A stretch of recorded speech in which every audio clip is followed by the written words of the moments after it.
line? You know, he's a terrific player. He's a complete player. And, you know, when you have and I said this before, when you have a 6'8" player who really understands how to play, he can dribble, pass, and shoot, he can post up, he can play in the press, he can play in the zone. He's got feel. And, you know, he doesn't rattle. There's no panic in him at all. Brand, you came out full court press. The strategy was just to see how your team would play that, or you figured that's the best way to win? We need to practice playing that way because we're going to want to play that way a lot. And I thought it was pretty good. It was not good at the start of the second half. You know, we're up 23. I think we're a little bit content at that point to trade baskets. And, you know, 23, you know, with the three-point shot anymore, there's just not that many possessions.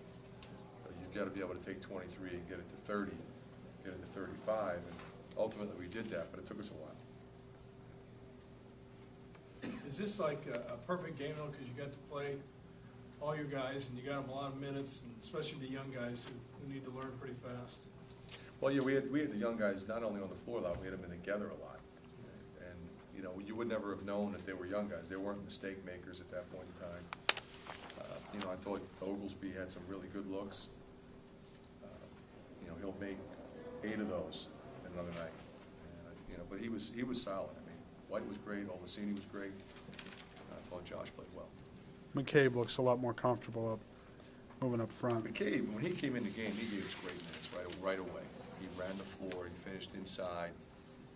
You know, he's got a different style of play than Melson does. And the beauty of him is he can score inside and out. I mean, he's really using that 239 pounds well. But then if you don't find him in the zone or on the break, he'll stop and shoot that. And I can play him at 3. And he just knows where to go. He knows where to be, and that's important. Were you preserving Cartwright, trying to keep his legs fresh, or? Well, you know, it was not one of his better nights. No question about that. Marble played better when I put Marble in the second half. And then once we got to the point where I would have put Price back in, you know, I wasn't going to do it. Happier with what you got from Melson? I thought Melson was great. You know, he gave us energy. He was active early. You know, he helped us against the press. You know, he didn't make a ton of mistakes, no turnovers. I thought he was terrific. When Bryce tried to dunk him on the 3-on-1 break and then you took him out shortly after that, was that just making a point?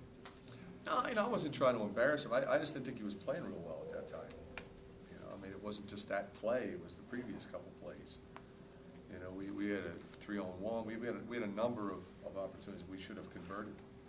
And I thought he was getting a little bit too fancy at times. You know, trying to make a great play, just make the simple, solid play. That's who he is.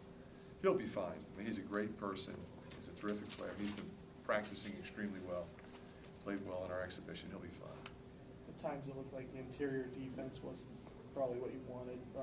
Well, they had to spread out a little bit, but you know, we were jumping into passing lanes. I think it's hard to evaluate that, you know, once you get to a lead. I thought our defense was really good early, both full and half court. Our intensity level was good. Our concentration was good. Yeah, I was impressed with that. You look at Eric May's line coach, you know, he didn't shoot maybe as well as you'd hope. 5 assists and 2 steals, those are the kind of numbers you can win on, aren't they? Not only that, but he's always in the right place now. You know, he has a good feel. You know, he was in the middle of our press offense. You know, if he was on the weak side, he was over where he should have been. You know, so they didn't get much. You know, I just been really impressed with him. Just his overall approach. You know, from when last season ended, it would have been easy for him to get angry and, you know, blame and point fingers as to why he was not in the starting lineup at the end of the year. He just went back to work, and I thought from that moment, really, I think dedicated himself to being a better player. And what you're seeing is a much more complete basketball player. Now, he could have a night where he goes 7 or 8 for 10, and then he's got a huge night. But, you know, defensively, he's been tremendous. He's handling the ball. He's not turning the ball over. He's finding people. And I've been really impressed with him. Do you think you get Brommer back Monday? I think it's a good chance. He's going to practice tomorrow full. And then we'll see how he holds up. If he holds up well, we'll practice him on Sunday. If he holds up well, they will play him on Monday. If he has any setback at all, if there's any soreness,